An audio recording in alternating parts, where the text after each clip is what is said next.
Haribol, Haribol, Tagora Haribol.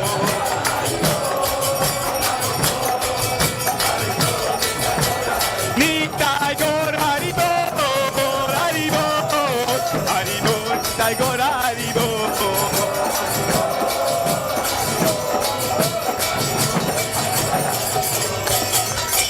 God Premanande!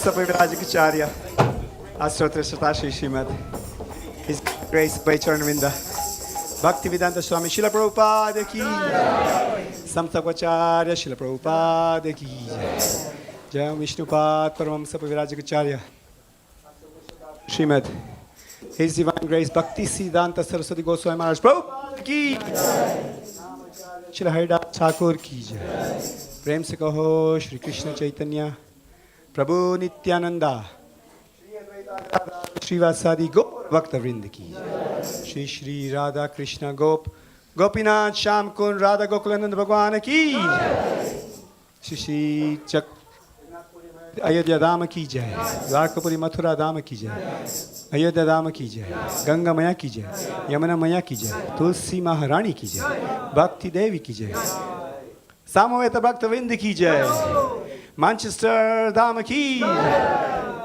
Bhaktivedanta Manor Dhama ki, Nitai Gaur Premanande. All glories to assembled devotees.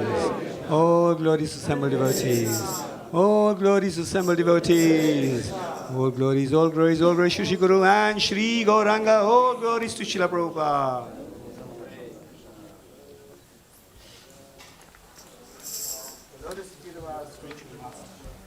The only way by which we obtain pure devotional service. I bow down his lotus feet in reverence. By his grace, one the ocean of material suffering and obtain the mercy of Krishna. My only wish is my consciousness purified by the words emanating from his lotus mouth. Attachment to his lotus feet is the perfection that fulfills all desires.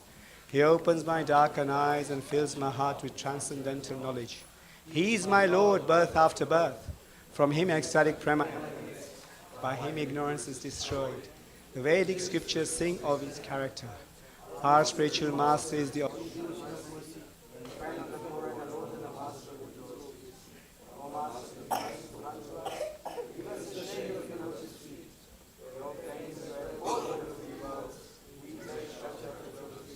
Prabhupada ki. Hare Krishna, dear devotees. So, in case you didn't know what that was the translation of the Sri Guru Vandana that we just sang. English, obviously. Hare Krishna.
Mark has just arrived.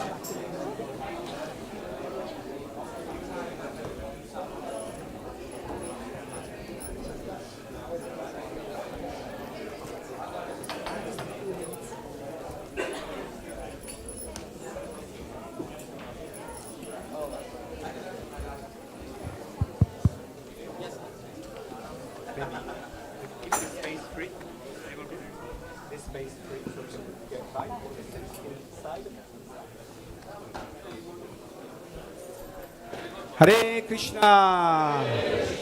So I ask devotee to slightly go back a bit and then spread around and keep the doorway clear, please, so then these devotees who are doing service can pass through and in and out.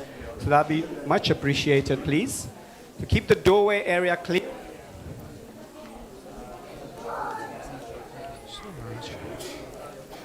Okay, so I'd like devotees to just go slightly this way, please. Thank you so much. Ladies can go slightly this way.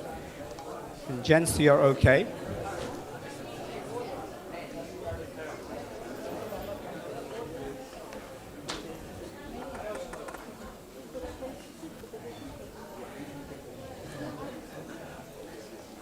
Hare Krishna Maharaj. So, devotees, welcome to Bhaktivedanta Manor. Just hush up for a second. Thank you so much. And we have amongst us a divine personality. His Holiness Bhaktivedanta Manor. So we can say 3 loud Haribols.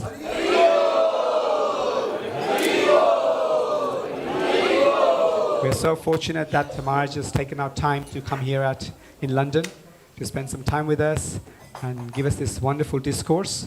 So hope Maharaj has a wonderful time here with us and allow us to serve as he desires. Hare Krishna.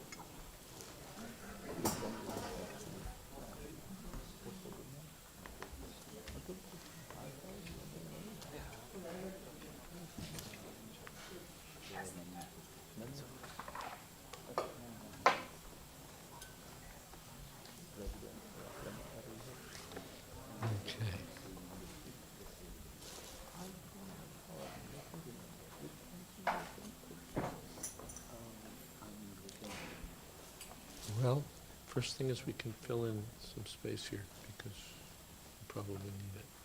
We'll come around and just leave a space here so that people can go around.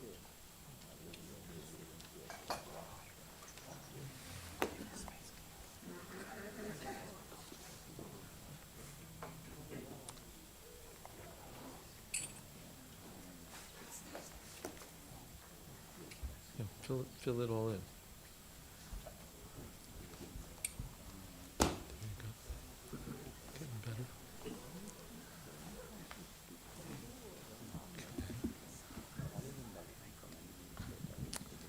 Would someone like to lead Radha Madhav? My voice isn't there.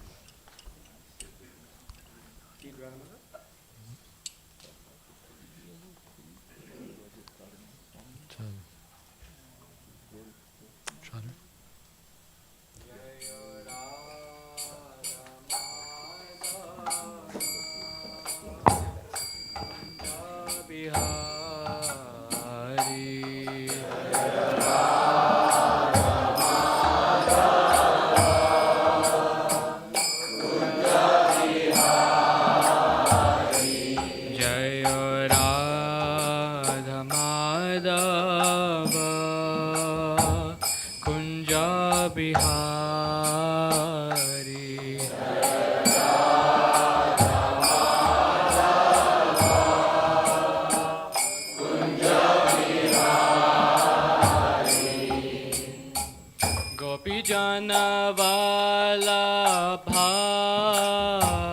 Girivardhari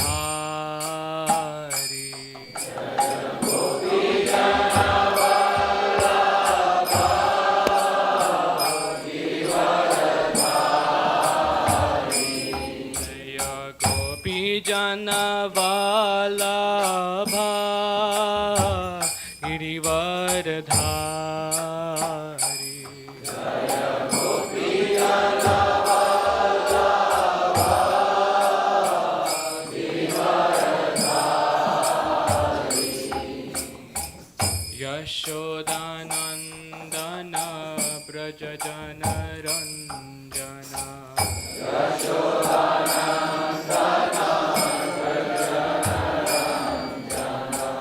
Yashodanandana Braja Jana Ranjana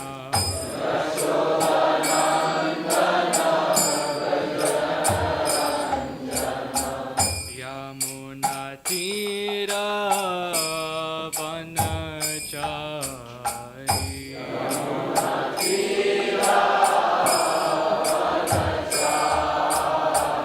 Yamuna Tira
Prabhupada, Prabhupada, Prabhupada, Jaya Jaya Prabhupada.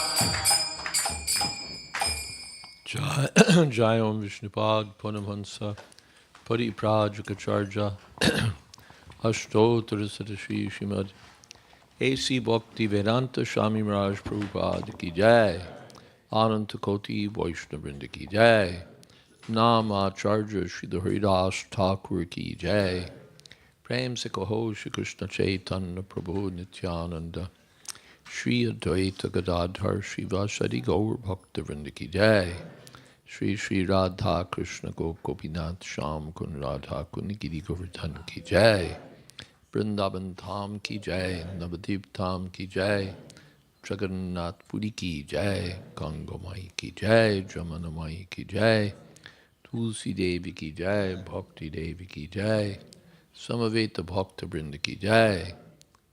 All glories to the assembled devotees. All glories to the assembled devotees. All glories to the assembled devotees. Gaur Premanande Hare Namo. Okay, first some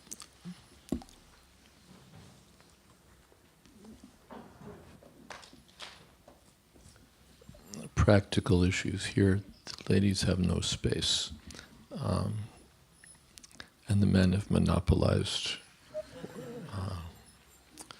So, like about here,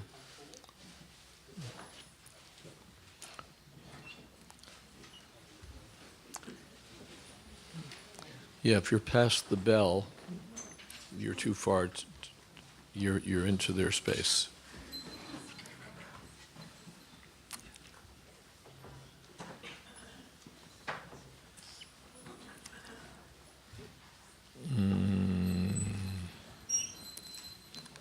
And we have space here, which is not being used. So the men can shift over. Because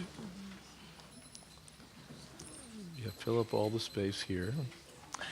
It's expensive real estate. We should use it.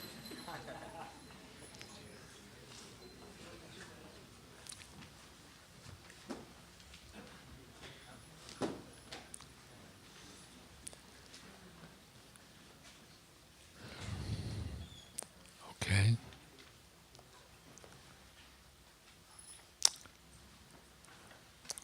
Not perfect, but better.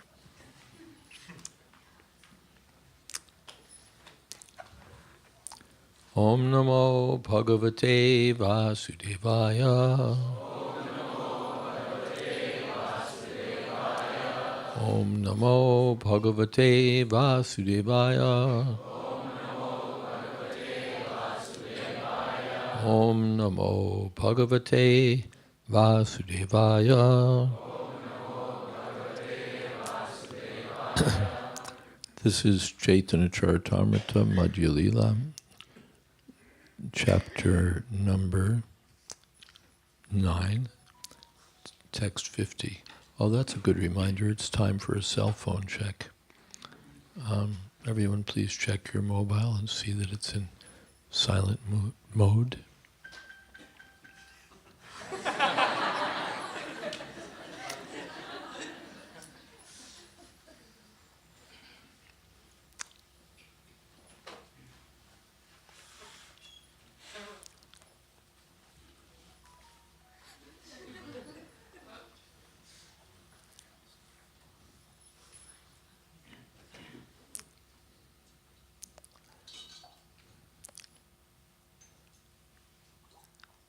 And everyone's still crowded up here, and I see there's the space is there, and the people are here.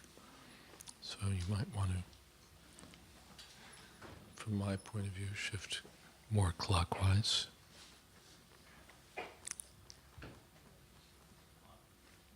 There you go.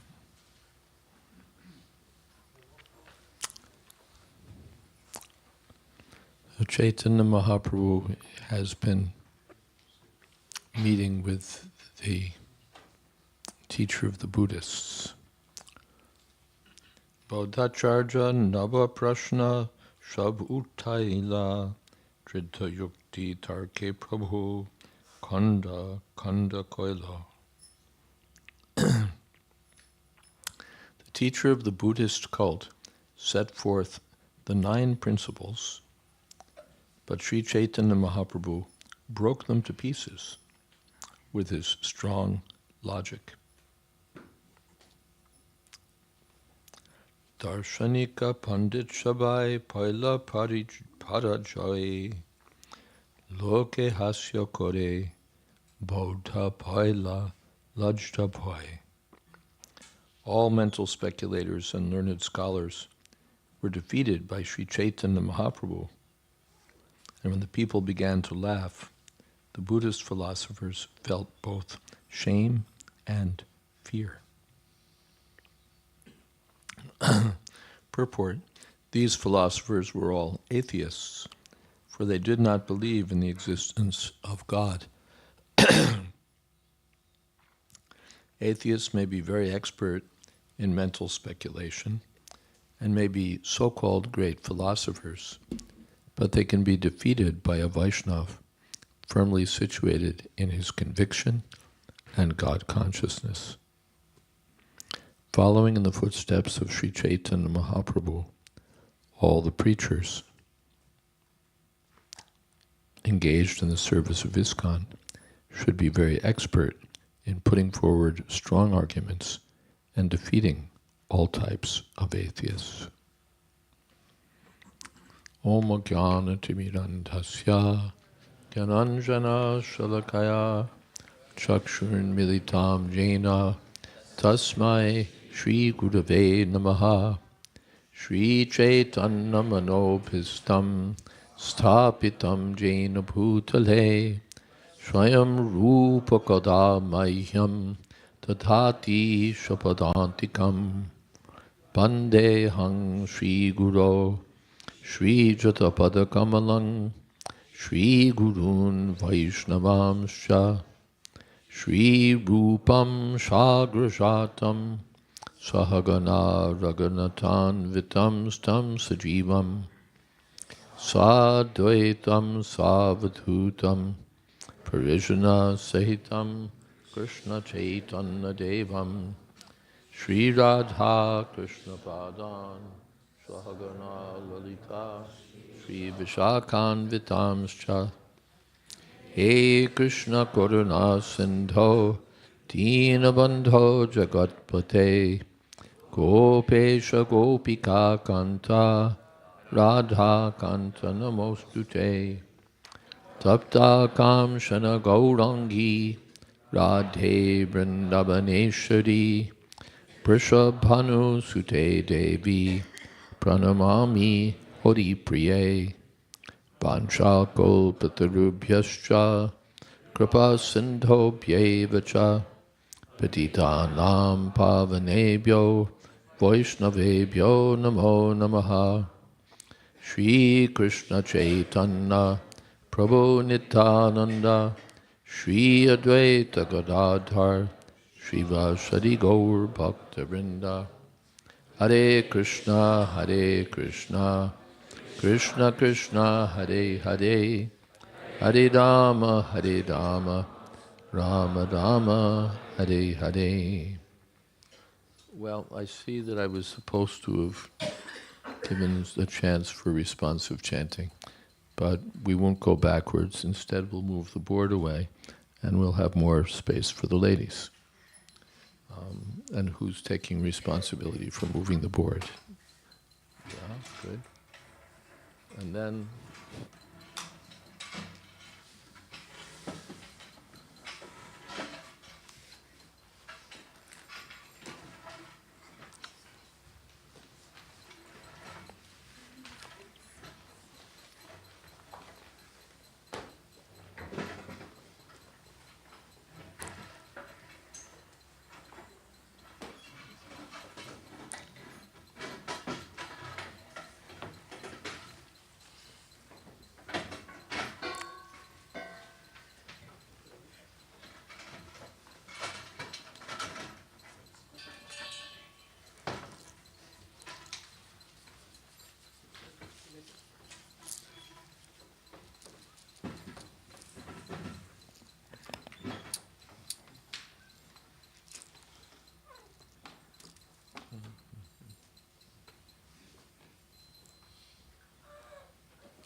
the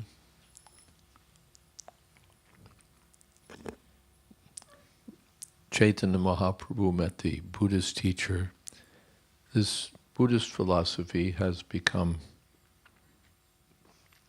gotten some popularity among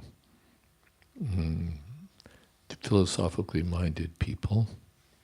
They take Buddhism very so. Yeah, this is expected and not welcome. Out.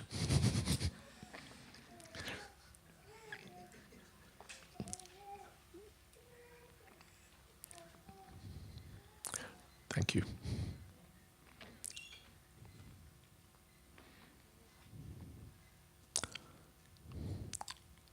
Didn't need mystic powers to see that one coming.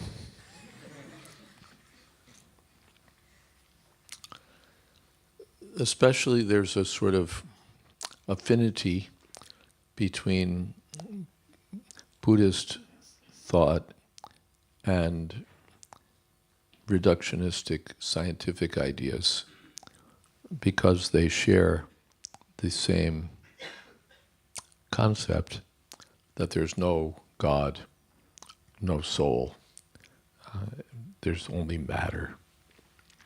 And so there's some affinity. I wrote about Buddhist philosophy in my book, Vanity Karma. I didn't address the same 9 principles mentioned here in Chaitanya Charitamrita, because in my not so extensive Buddhist readings, I saw there were sort of different ideas put forward. So rather than try and correlate it and put it together, I just went with what they were saying. And we'll shamelessly read something from my book. First, I give a little history of Buddha's enlightenment and so on. And then we get down to the teachings.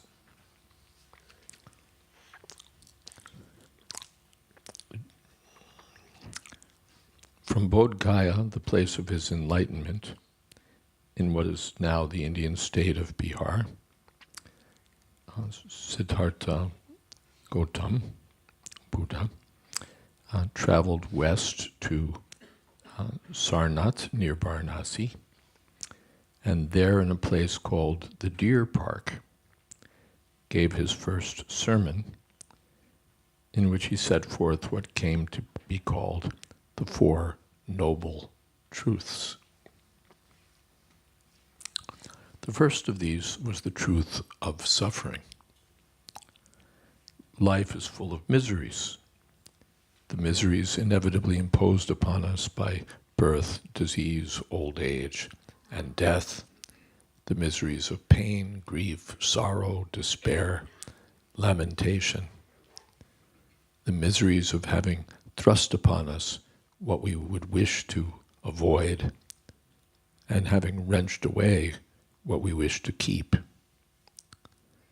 There is miseries we must endure when we strive, when what we strive for eludes our grasp. We don't get what we want. The second was the truth of the cause. Suffering is caused by desire and by ignorance, which ultimately depend on one another in a sort of interdependent origination. Ignorance, Lord Buddha said, causes false impressions. These in turn, I won't go into how, give rise to consciousness, which causes the mind and body.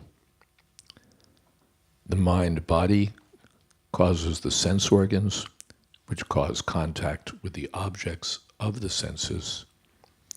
This contact gives rise to experience, which leads to desire, and then to clinging.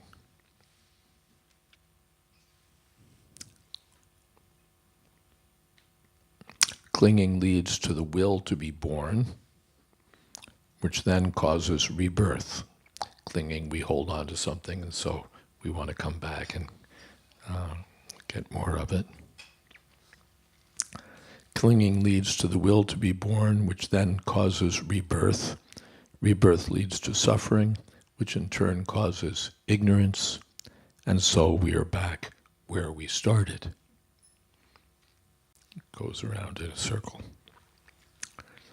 Third was the truth of cessation.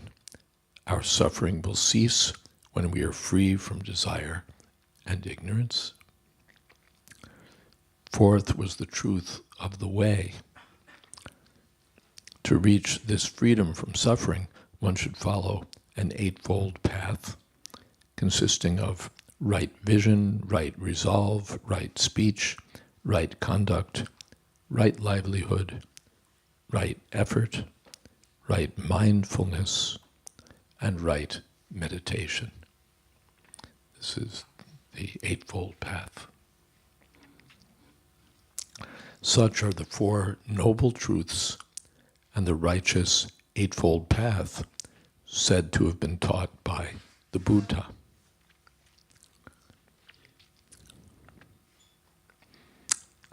And then, I'm skipping a little, we start comparing that to the Vedic thought, or looking at that from the Vedic point of view, we of course agree with Lord Buddha in regard to the truth of suffering.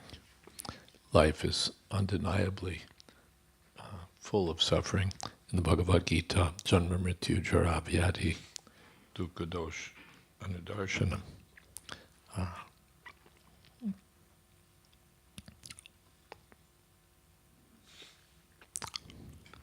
In the Bhagavad Gita, enjoyments born of the contact of our senses with their objects are themselves the very source of distress. Yehi samsparshaja bhoga dukkayoni evate. Not knowing this, that is, being in ignorance, we try to enjoy and so bring suffering upon ourselves. We hear, therefore, both from the teachings of the Buddha and from those of the Bhagavad Gita, that to become free from miseries, we must become free from desires and ignorance. But now the Buddha and the Bhagavad Gita part company, the Gita pointing toward purification of self, the Buddha toward repudiation of self. According to the Gita, I'm covered by ignorance and afflicted by material desires, but by self-purification, I can attain spiritual knowledge and transform my desires from material to spiritual. According to the Buddha, however, the very sense of I is illusory. There is no I, no self. From moment to moment, what I suppose to be my self is but an ever-changing assemblage of physical and mental forces. The body, sensation, perception, mental formations, consciousness. These are all just an assemblage of physical and mental forces. And so we have the Buddhist doctrine of anatma. There is no Atma. And so in this view, the attainment of nirvana, literally blowing out or extinguishing, involves the cessation not only of desire and ignorance, but of one's own supposed existence, of one's own very sense of self, one's own individual being. When I no longer exist, neither does my ignorance, nor do my false impressions, my consciousness, my mind and body, my senses, and the objects with which they come in touch, nor my experience, nor desires, nor clinging, nor the will to be born, nor rebirth. This then solves the problem of suffering. When I no longer exist, neither can my suffering.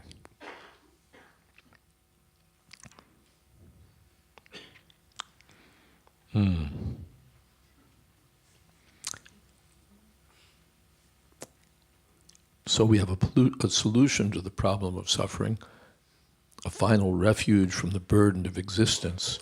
A self that doesn't exist can feel no pain. Now, I don't know about you, but I personally find this solution exceedingly cold, bleak, and unsatisfying. To get free from pain by getting free from one's very self-existence seems like getting cured of a disease by committing suicide. When you're no longer living or breathing, you'll no longer have the disease. But is that really the way to solve the problem? And I find the Buddhist solution unsatisfying, not only emotionally, but philosophically as well.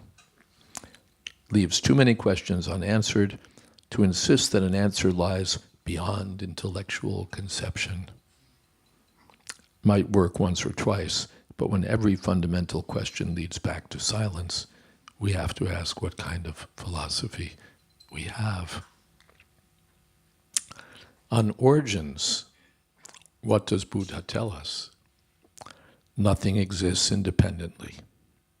The existence of everything depends on the existence of everything else. Fine, but why should this be so?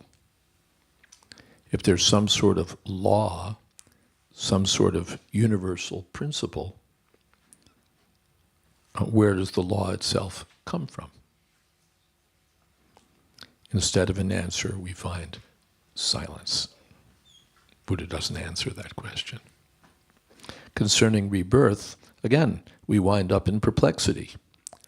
Since there's no soul, no I, no individual me, I never transmigrate from one birth to the next. Rather, this is Buddhist doctrine, at death, the last moment's assemblage of physical and mental forces, the body, mind, perception, consciousness, and so on, bubbles up into another birth, into the birth of a new such assemblage in the next moment. But why should the new I have to suffer for the karma of the old one?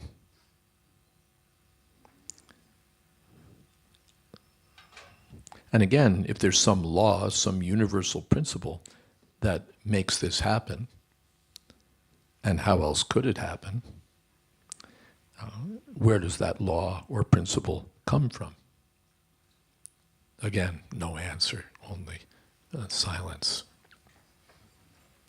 Why even should the noble path of right vision, right resolve, right speech, and other rights lead us to freedom from suffering unless there's some universal law, some universal principle that makes it so? Without such a universal law, the right path might lead to nirvana on Tuesday and away from it on Thursday. Or nirvana at 9 a.m., but near miss at noontime.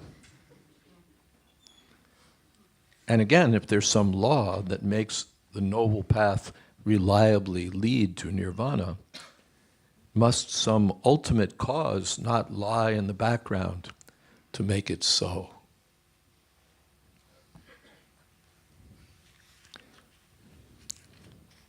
Silence is no answer. Over the centuries, of course, Buddhism has developed refined and intricate systems of metaphysics, but still these questions remain. So I've taken cues from Srila Prabhupada to address some of the shortcomings in this Buddhist view. It puts us into further questions that the philosophy of the Buddhists can't satisfactorily address. Coming back to Srila Prabhupada's comments here, the Chaitanya Mahaprabhu defeated the Buddhist philosophy, and Prabhupada said they were basically atheists, and it's the business of the devotees to defeat these various kinds of atheistic philosophers. Srila Prabhupada was not of the we're all right school of philosophy. You're right, I'm right, everybody's right. I'm okay, you're okay. Prabhupada said his teaching was, I'm okay, you're not okay.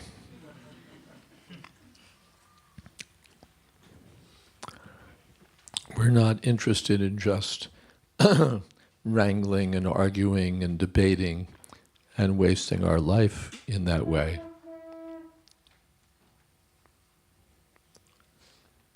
But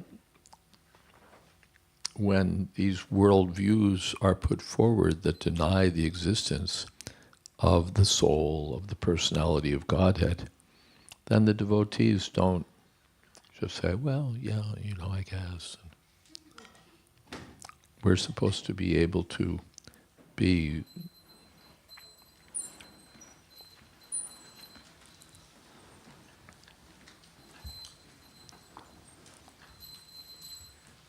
sufficiently versed in the Vedic teachings and sufficiently convinced that we're able to defeat these various propositions put forward by atheists and voidists, impersonalists, and so on.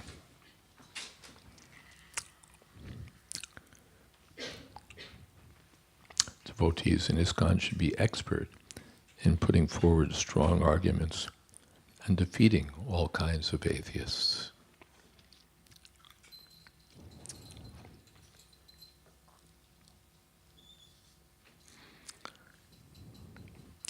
Prabhu ke Vaishnava Jani Baudha Gore Gela Shakala Baudha Mili Tobe Kumantrana Koilo.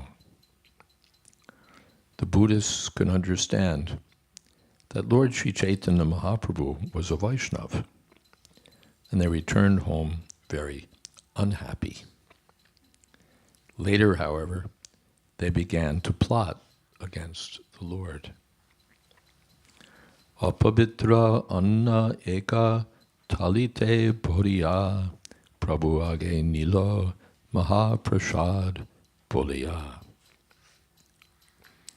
Having made their plot, the Buddhists brought a plate of untouchable food before Lord Sri Chaitanya Mahaprabhu and called it Mahaprasad.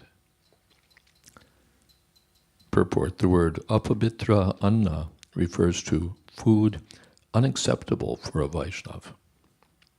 In other words, a Vaishnava cannot accept any food offered by an Avaishnava in the name of Mahaprasadam. This should be a principle for all Vaishnavas. When asked, what is the behavior of a Vaishnava?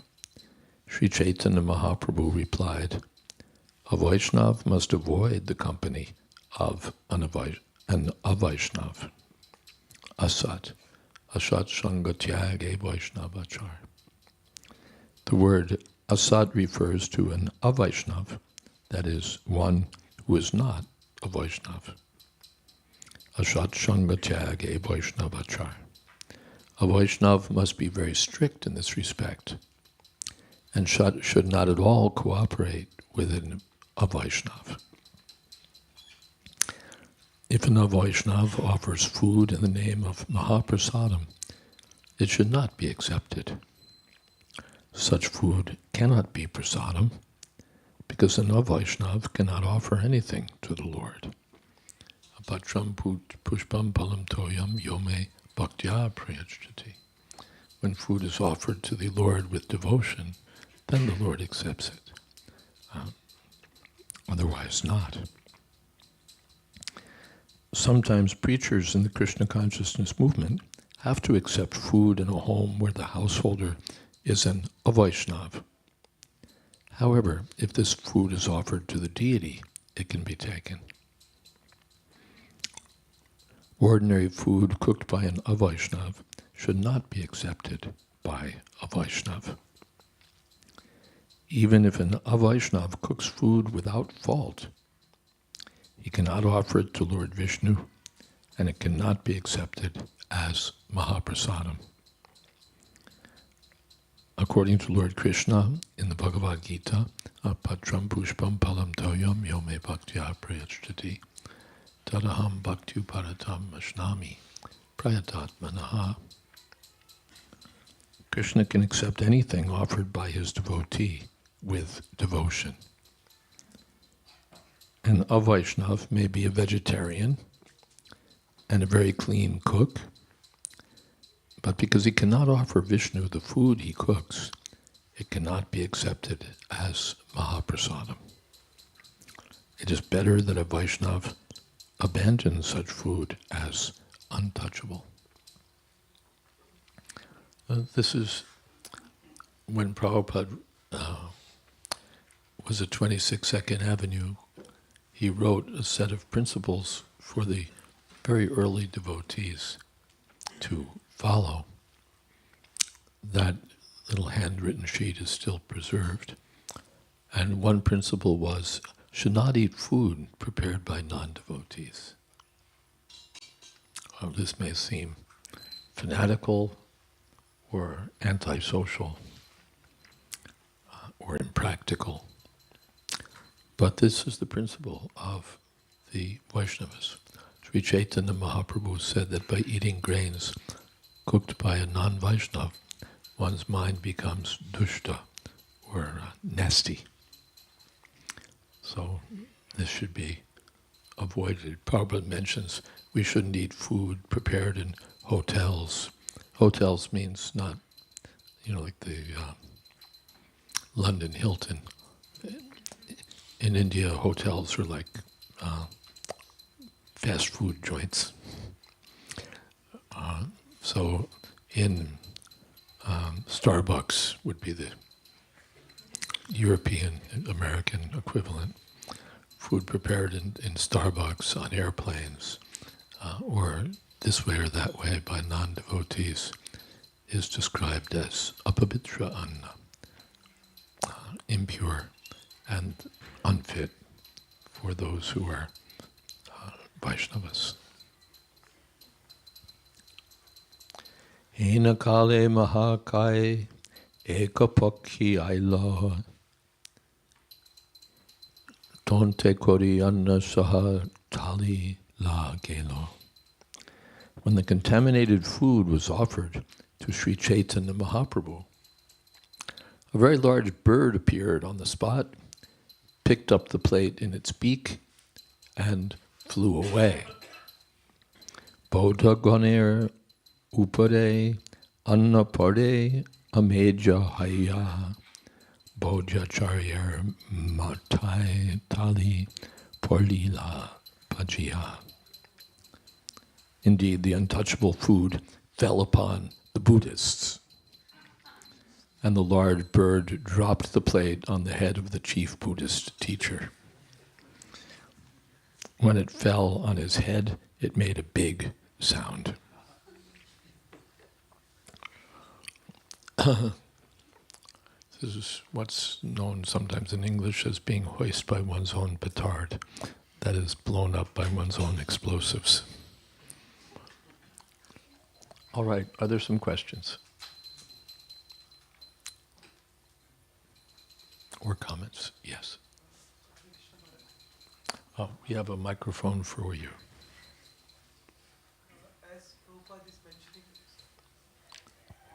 As Prabhupada is mentioning in the purport that it's a business of a devotee to defeat atheists, and nowadays we see that there are so many upcoming spiritual leaders and they have many followers, and they are deviating the masses into some philosophy which is like mentally speculated. So in such situation, like as a devotee, what we should do, like as you said that we can't be just saying that, oh well, let's not do anything. So what is our responsibility? We should defeat them. We may not mention them by name. Prabhupada quoted a Bengali proverb, if you kill a skunk with your hand gets a bad smell. So we may not mention these teachers by name and say this person is a rascal, that person is a rascal. Instead we say, so what does he teach? They say, oh, I'm following this one, I'm following that one. Well, we don't care. What does he teach? Then you defeat the teaching. We don't have anything to say about this teacher, that teacher, they're all whatever. But what's he teaching? And then you defeat what he's teaching. Or what they think he's teaching, because often they don't know what he's teaching, but they give you what they think it is. We should defeat these things. They're being misled, manda sumanda matayo, and therefore they become unfortunate, manda bhagya. So why are we being given all these books? One of the reasons is so that we can oppose these atheistic and misleading philosophies.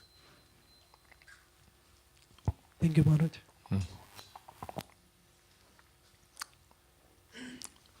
Yes. We'll give you a microphone.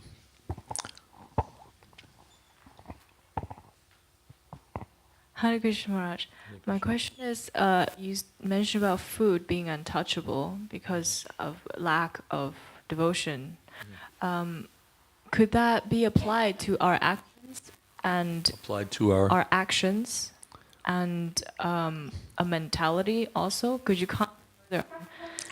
why complicated? It's about food.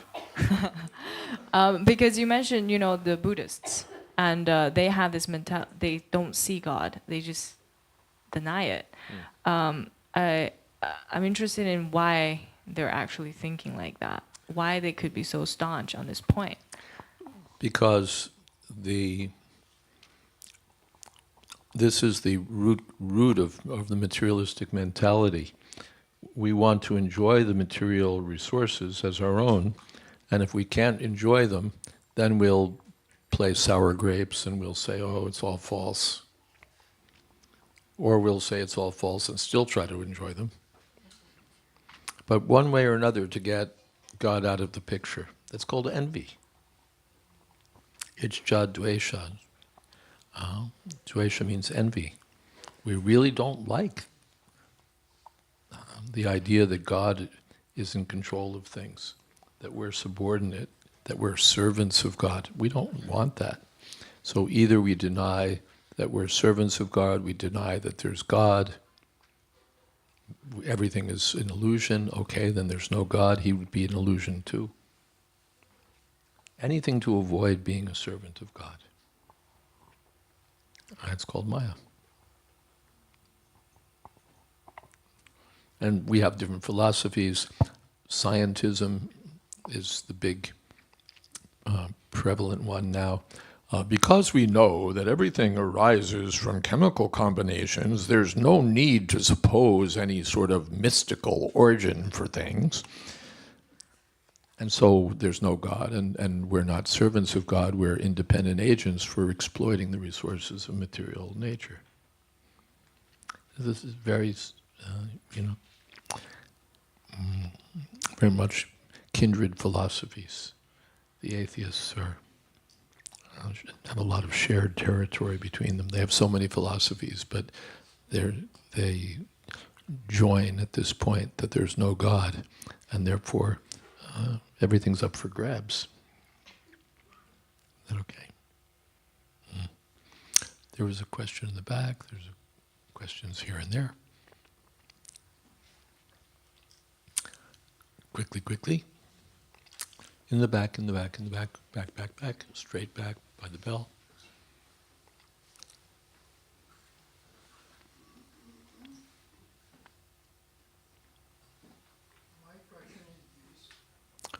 I think switch it, yeah. Hello. Yes, my question is this. Was he, I call him Lord Buddha, was he an avatar? Yes or no? Was he avatar of God? Yes, he's avatar of God. Thank you very much. He's confirmed by the Srimad Bhagavatam, first canto, third chapter, to be an incarnation of God.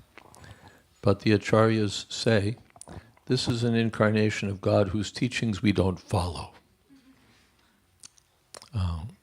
Because his mission was sammohaya suradvisham, to bewilder the atheists by teaching a false doctrine. So even though he's an incarnation of God, we don't accept his teachings. So yes, he's an incarnation, but no, we don't sign on to Buddhist philosophy. Yeah.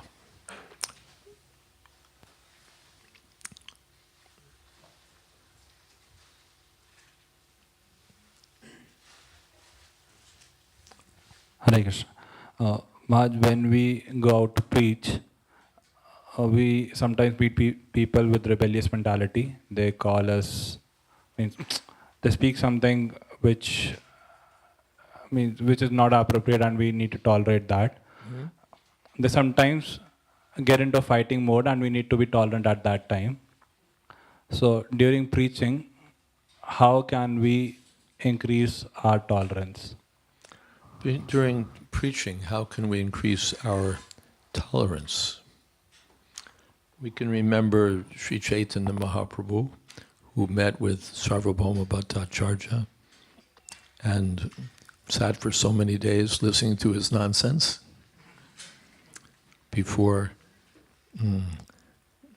Sarvabhauma himself asked Chaitanya Mahaprabhu, why no questions? And Chaitanya Mahaprabhu said, well, I have no questions because I can understand Vedanta Sutra well enough, it's clear. I just can't follow your explanations. Because they cover the meaning of the sutras themselves. So this is Chaitanya Mahaprabhu's method.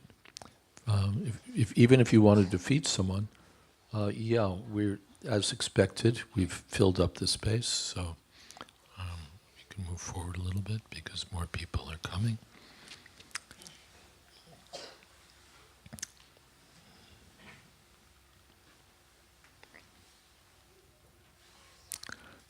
And that broke my thought.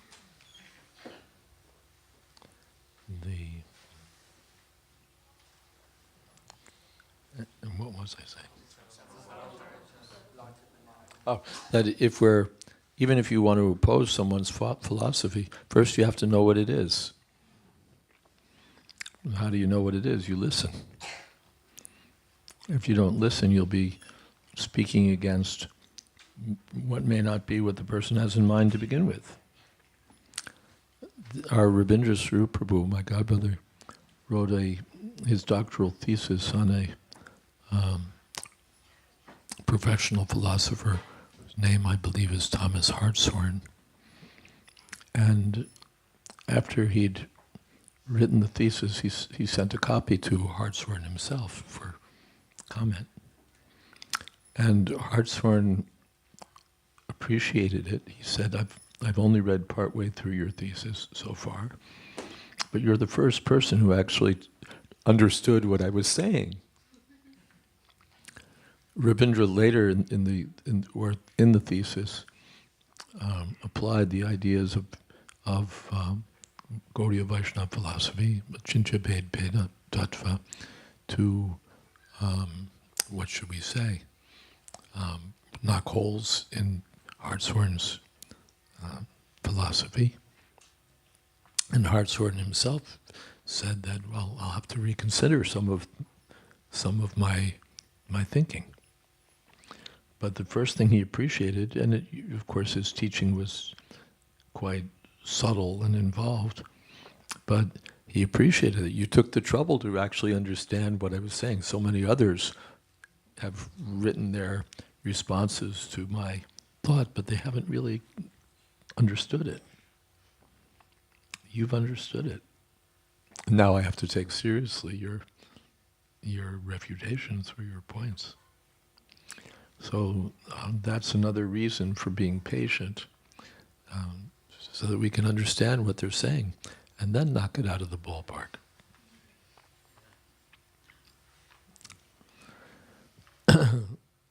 Something else?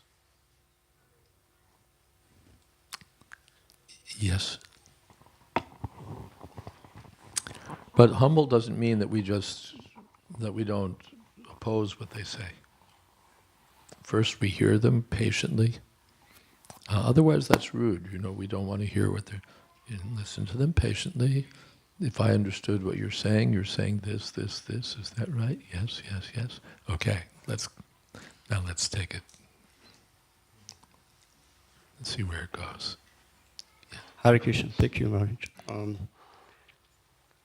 I think so far we know that the incarnation of Buddha is the only philosophy in which Vaishnavas are advised to defeat philosophy of God himself. The only philosophy in which Vaishnavas are told. Only incarnation of God, in which Vaishnavas defeat the philosophy of God himself. Yeah. No, Krishna too. He also in the 10th canto of Srimad Bhagavatam, when the Indra Yagya is going to be performed, then Krishna naively asks Maharaj Nanda, what is this sacrifice that's going on? Is this traditional or is this according to scripture? And what is the purpose of this yajna? So then his father explains, well, this is really traditional, and we're offering, it's our duty to offer respects to Maharaj Indra because we're farmers and we're dependent on Indra for the clouds and rain. And so we have to offer respects to Indra. And then Krishna comes back to him with essentially karma mimamsa philosophy, a materialistic doctrine. Indra, he has no independence. He just has to act according to the laws of nature. He reigns on the ocean also. It really has nothing to do with these sacrifices. There's no need to offer sacrifice to Indra. Better to worship the Govardhan hill. So in this way, Krishna's speaking essentially an atheistic philosophy, but the devotees find it charming when Krishna speaks like an atheist. Yes, they find it charming. They don't get confused and think, oh, what are we going to do? They find it charming. This is Krishna's pastime, to enjoy speaking some nonsense now and then.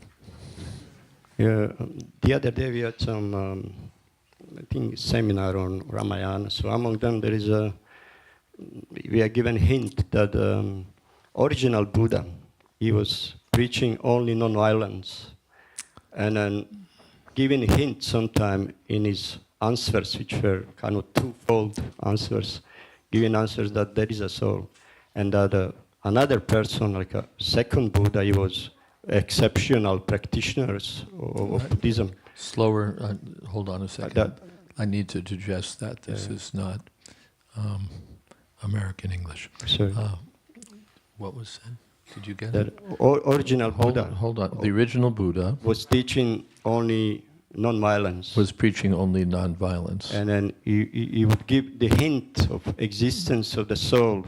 He gave a hint of the existence of the soul. In his kind of twofold meaning sometimes. A dual meaning. Yeah, This and then yes. And then second Buddha later came, who was follower of Buddhism. A second Buddha came who was he was preaching the actually nirvana and non-existence of the soul. So. Do you know any that's, of it? that's in Valmiki Ramayana? Okay. No, among those seminars about Ramayana, the speaker gave a hint of Buddhism. I can't speak to that. Yeah, anyway. Did you heard anything about the second Buddha? No. Who was accepted? No. There's another Buddha who comes. Well, there are different Buddhas who come in different kalpas.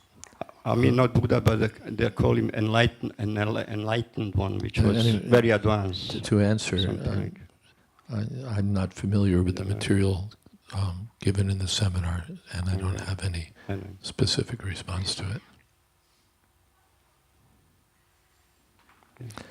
We have heard that Buddha sometimes was equivocal. It's not that there's a soul, and it's not that there's no soul.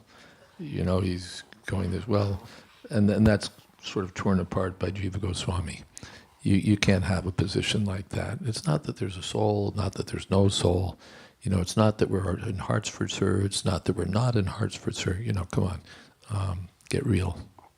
Either we are or we're not. Not that you try to take every position at once or no position at all. Then what you're saying is essentially meaningless. And a meaningless philosophy doesn't deserve to be a persuasive one. So Jiva Goswami does take that on and rip it apart. Hare Krishna Maharaj. Hold on, where are you? Yes, okay. Yeah, what is the fundamental difference between the Buddhist philosophy and the Mayavadi philosophy? What's the difference between Buddhist philosophy and Mayavadi philosophy? Fundamental difference, you know. Buddhist philosophy is one species of Mayavad philosophy. There are two kinds of Mayavad philosophy. Mayavad, they think that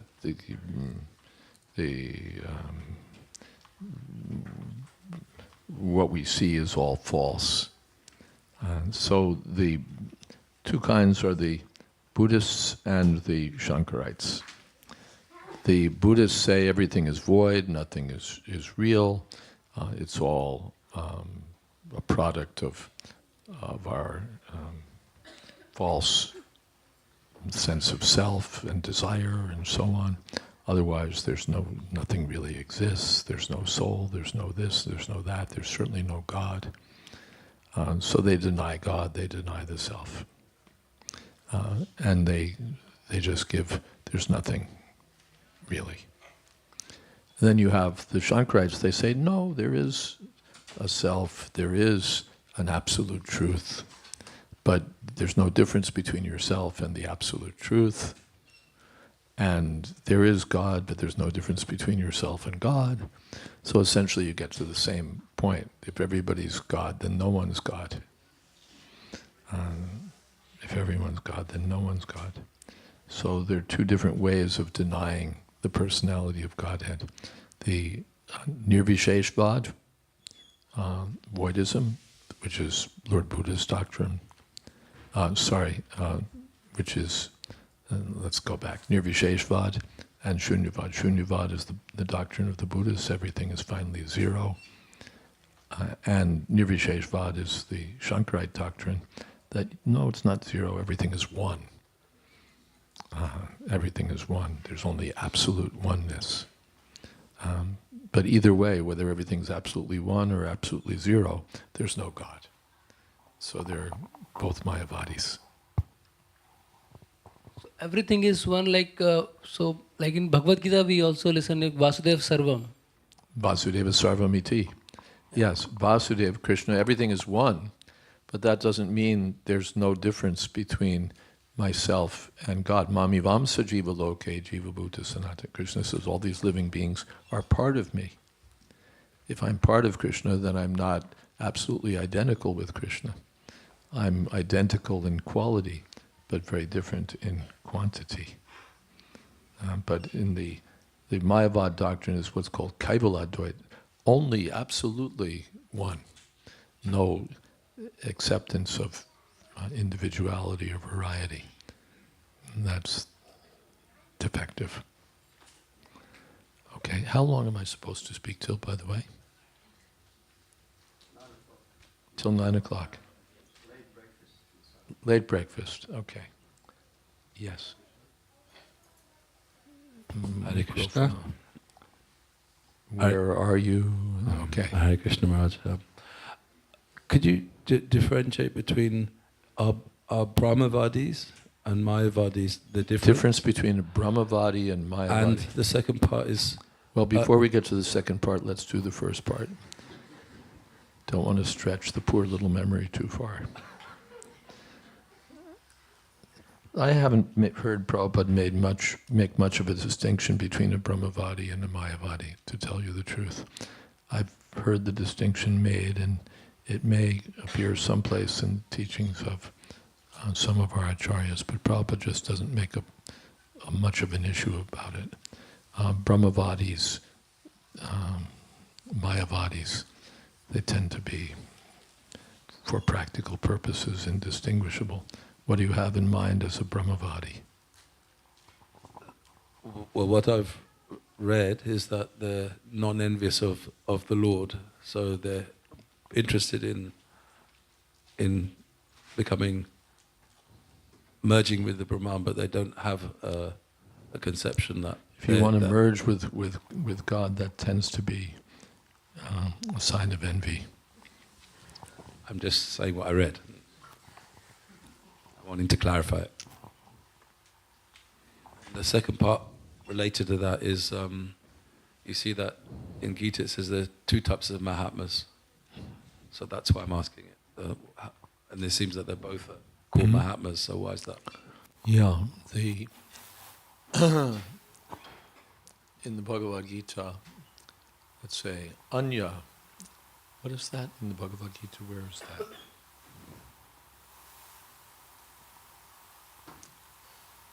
Trying to remember which verses those are. Mahatmanas tu mam parta daivim prakritim ashrita bhajanya nanyam so no, that's not the one. Where's that Mahatma? Do you remember which? No. The Mahatmas, basically, Sudurlabha Mahatma, they accept Krishna as the Supreme Personality of Godhead. Mahatmanas tu mam parta daivim prakritim ashrita bhajantya nanya manaso gyatva bhutadam avyam satatam kirtiyanto mam. The Mahatmas, as described in Bhagavad Gita, are engaged in pure devotional service, and they're always chanting the glories of the Lord. That's Mahatma, Sudurlabha Mahatma, or real Mahatma. Otherwise, there are other kinds of Mahatmas, the Mayavadis, who detach themselves from material existence and aspire to understand the absolute truth, may also be described as Mahatmas, because they are advancing on the path of spiritual realization. But they're not given the same status as the pure devotees of the Lord. There's a purport in which Srila Prabhupada also describes, everybody's got their Mahatma. So for the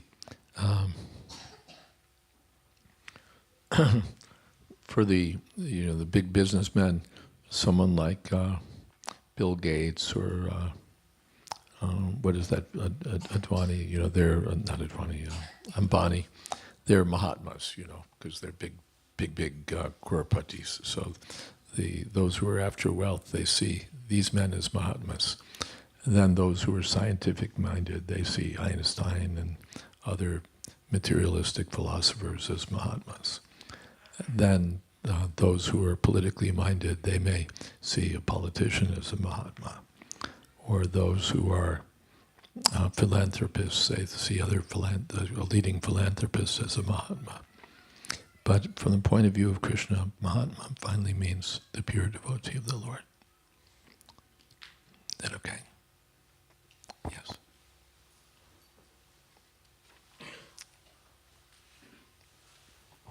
Hare Krishna Maharaj. I was thinking of the 5 primary mellows we discussed. Of the 5 primary mellows. The first one is Shantaras. So who are these Shantaras? Shantarasas generally described as being those who are on the platform of appreciation of God, but not active service. They appreciate that God is great, but they don't go past that. Sometimes, therefore, those in Shantarasa are not really considered devotees because they're not doing anything. But sometimes they're also counted. Have they developed that mellow out of some spiritual practice? Yes. It's not a small thing to be detached from material existence, to be the great sages like the Kumars before they came in touch with the Lord. They're described as being like that. They have philosophical appreciation, the greatness of the absolute truth, but it doesn't come to service. There's a lady over here who had a question. The lady in green, yes.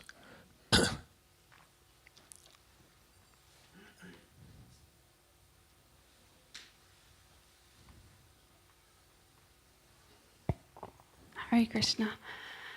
Hare Krishna Maharaj. My question was that in a lot of outreach programs that we do, we don't hear so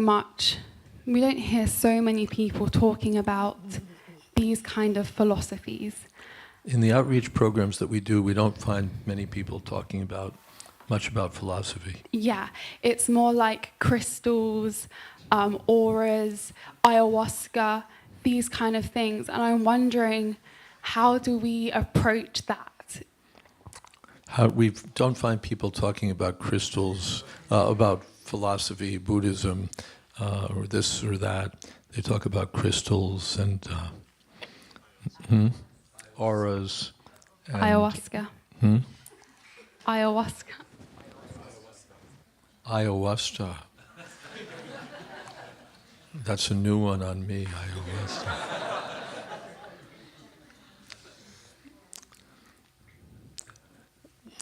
Well, it's up to you how you want to take on the crystal gazers and the Ayahuascavadis and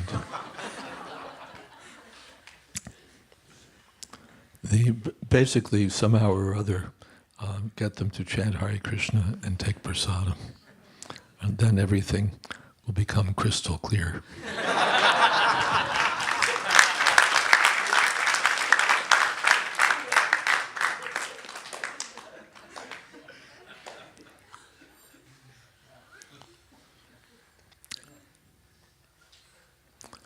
Yes.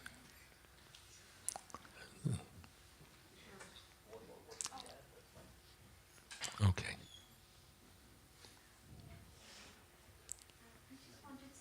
I think you have to switch it. Yeah, I just wanted some advice. If you meet somebody from the Christian sect and they believe in the Son of God, they believe in Jesus, they believe in Mother Mary, how do you introduce to them the Vedic concept of God, and how do you bring Krishna into this? Because they have a concept of God, they do believe in God, so at least they are not atheists. But who God is and what God does, there isn't much clarity with regards to that when I've spoken to them. So, but how do you introduce Krishna? Because then you're trying to move into a different boundary with them, and that's not very comfortable for them or for us either.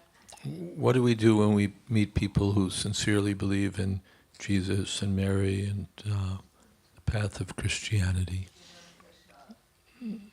Give them prasad. How do we introduce Krishna and so on?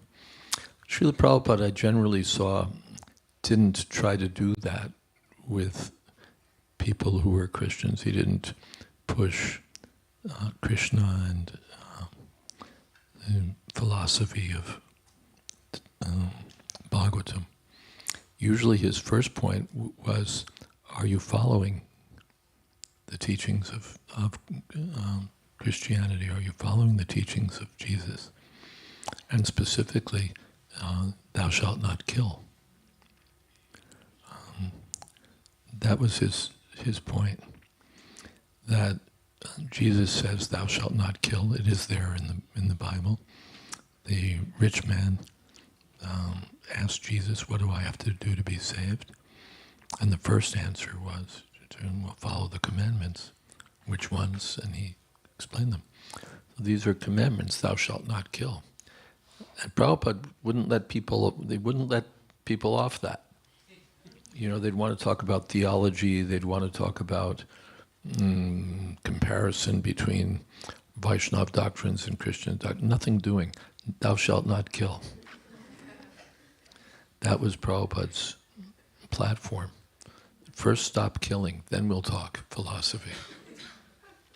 Where's the question of philosophy when we're needlessly killing so many innocent animals? When Jesus has said, thou shalt not kill.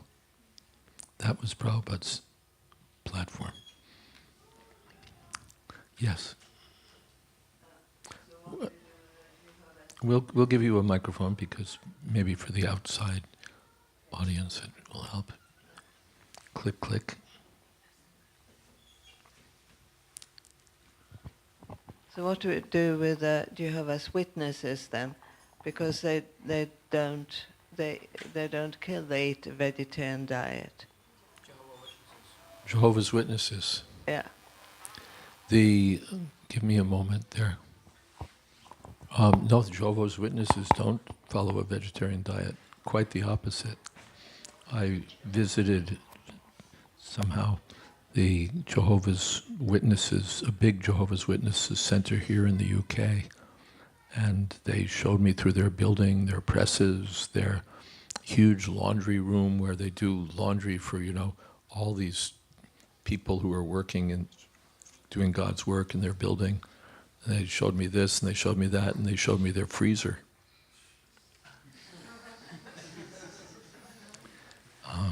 and they were quite, impressively said that the meat there came from their own farms.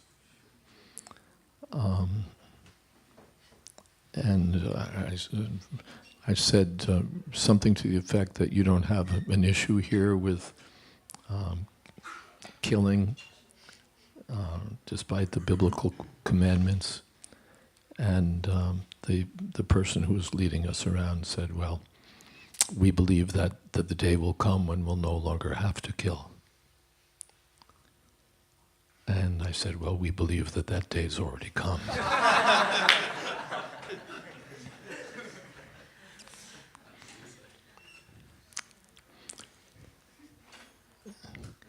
The Seventh-day Adventists are supposed to be vegetarian. I don't know how, as in any group, not everyone follows strictly, but their principle is vegetarianism. But they're not found in large numbers anyway. Okay, we have a last question. Yeah? Mm-hmm.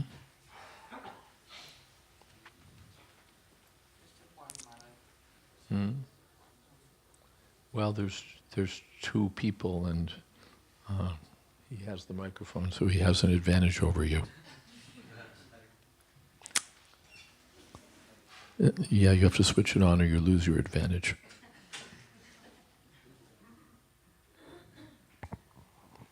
Hare Krishna. Like when Grihastha,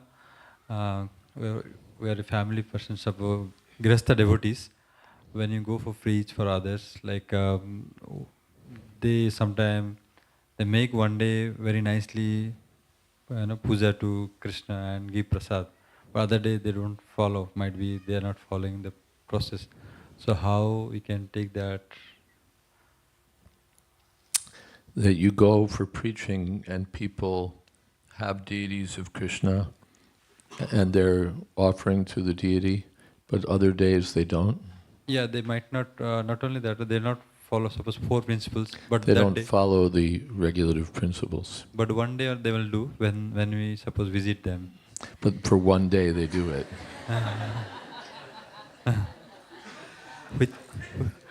Whichever day we are visiting, that day they might be doing. That day, yeah. They're vegetarians for a day. So is it good to take them, or we can't, because... Is it? Like if they offer, suppose they are vegetarian. But well, it's better that we offer them the food, actual prasadam of Radha Gokulananda, Radhalandanishra and so on. So their feelings we will not hurt, like we'll say, we'll take some fasting is there, we can say like that. The feelings we can't hurt, but you can say fasting we have something like that. Their feelings? Yeah, you have to somehow negotiate that. Prabhupada does make a reference here that if you can offer it to the deity, and particularly the non-grain items we can accept. We have no problem with their nimbu pani or their hot milk and so on. So we can. I won't get into details of it, but we try not to offend them. Sure. And in practical dealings, Prabhupada showed how to do that, how to, when to accept and when not to accept. But here, the general principle is that we don't accept. Thank okay, you. Thank you. We'll give you the last shot. Hare Krishna Maharaj. I was just making a point to what Mataji said about Jesus. Doesn't work on the chin. It has to be close to the... Hare Krishna. I was just making a point about what Jesus said in Bible. Jesus said, "My Father in heaven," while Krishna says that I am the Father, Grandsire. Yes. There's a difference. Aham bija pradapita. So Jesus is the Son, Krishna is the Father. Good. Thank you. All right. 9:00. Thank you all very much. Hare Krishna.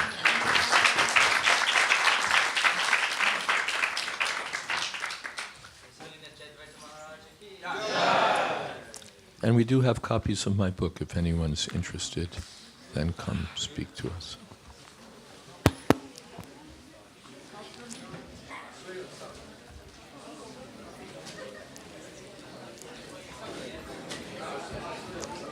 Hare Krishna, Hare Krishna, Krishna Krishna, Hare Krishna. It's sort of, oh, thank you so much.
marriage is